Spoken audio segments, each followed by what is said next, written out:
যুবকরা একটা শক্তি, একটা পাওয়ার। যুবকরা যদি আদর্শের ভিত্তিতে পরিচালিত হয়, ভালো নেতার নেতৃত্বে পরিচালিত হয়, তাহলে এই যুব শক্তি হলো দেশের কল্যাণে, মানবতার উন্নয়নে ব্যবহৃত হয়। আর এই যুব শক্তি যদি খারাপ নেতার নেতৃত্বে পরিচালিত হয়, খারাপ আদর্শের ভিত্তিতে পরিচালিত হয়, তো এই যুব শক্তি হলো দেশ ধ্বংসের জন্য মহানায়ক। আজকের যুবলীগের অবস্থা কি জানি আমরা? যুবলীগ মানে লুটপাট, যুবলীগ মানে সন্ত্রাস, যুবলীগ মানে খুন, যুবলীগ মানে টাকা পাচার। অন্য অন্য যুব সংগঠন আমরা দেখি। কাজে এই জন্যে আমাদেরকে বিশ্বাস চর্মনার নেতৃত্বে ঐক্যবদ্ধ হতে হবে।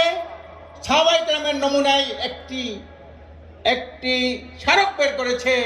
সাহাবায়ে কেরামের অনুপ্রেরণায়, সাহাবায়ে কেরামের অনুপ্রেরণায় আসল প্রেরণা। কাজে এইটা যেন মনে থাকে, শুধু কাগজের মধ্যে লেখা না থাকে, এটা অন্তরে যেন কেটে দেয়। সাহাবায়ে কেরামের অনুপ্রেরণাই হলো আমাদের আগামী দিনের পথ চলার পাথেয়। সংগ্রামী ভাইরা আমার, এই দেশে 53 বছরে অনেক ফ্যাসিস্টদের পতন হয়েছে, ফ্যাসিস্টদের উত্থান হয়েছে, ফ্যাসিস্টদের পতন হয়েছে, কিন্তু ফ্যাসিবাদের পতন হয় নাই। এখন এই যুবকদের দায়িত্ব হলো ফ্যাসিবাদের চিরতরে কবর রচনা করার জন্য অতন্ত্র প্রহরী ভূমিকা পালন করতে হবে। আজকে নির্বাচনের নামে একটা প্রতারণা, গণতন্ত্রের নামে একটা গণতন্ত্রের প্রতারণা, গণতন্ত্রের ধোঁকা। যখন তার কোনো কাজ থাকে না, অন্যায় অপরাধ যখন টৈটুম্বর হয়ে যায়, কোনো কথা বলার তার মুখ থাকে না, তখন গণতন্ত্রের দোহাই দেয়। আমরা পরিষ্কার বলতে চাই, আগামী নির্বাচন পিয়ার পদ্ধতি ছাড়া এই দেশে কোনো সুষ্ঠু নির্বাচন হবে না, জনমতের কোনো প্রতিফলন ঘটবে না, জাতীয় সরকার কখনো গঠন হবে না, একটা কার্যকর সংসদ প্রতিষ্ঠিত হবে না। এই জন্য আমরা এই ধরনের টাল বাহানা দেখতে চাই না, লোকচুরি শুনতে চাই না। একটা প্রস্তাব আসছে, নির্বাপক্ষ হবে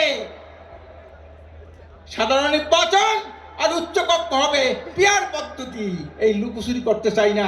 এতটুকু ছোট্ট দেশ, ইউনিটারি দেশ, এর মধ্যে উচ্চকক্ষ নিম্নকক্ষের প্রয়োজন হয় না। এমনি তো চোরের অভাব নাই, যত বড় নেতা বানাইবেন তত তার বাড়ি গাড়ি টাকা খরচ হবে। এইটা আমরা চাই না। কাজে আমরা চাই আগামী সর্বস্তরের ভোট পিয়ার পদ্ধতির ভিত্তিতে হতে হবে।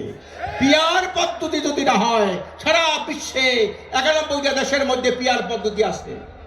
আপনি এটা নিয়ে টাল বাহানা করবেন না। 53 বছর ভোট করছেন, রাজনীতিকে বস্তা বসায় পরিণত করেছেন, দূষিত বিষাক্ত করেছেন। কাজে এখন আর আমরা এই দেশের মানুষ বুঝতে পেরেছে, ছাত্র যুব সমাজ বুঝতে পেরেছে। কাজে আপনারা আগামী দিনে যদি একটা কল্যাণ রাষ্ট্র প্রতিষ্ঠা করতে চান, পিয়ার পদ্ধতি দেন। যদি পিয়ার পদ্ধতি না দেন, পিয়ার পদ্ধতি কেমনে আদায় করতে হয়, বিশ্বাবুজুরের নেতৃত্বে এদেশের দেশপ্রেমিক ইমানদার ছাত্র যুবক শ্রমিক জনতা ঐক্যবদ্ধভাবে এই দাবি আদায় করবে, এই আশাবাদ ব্যক্ত করে।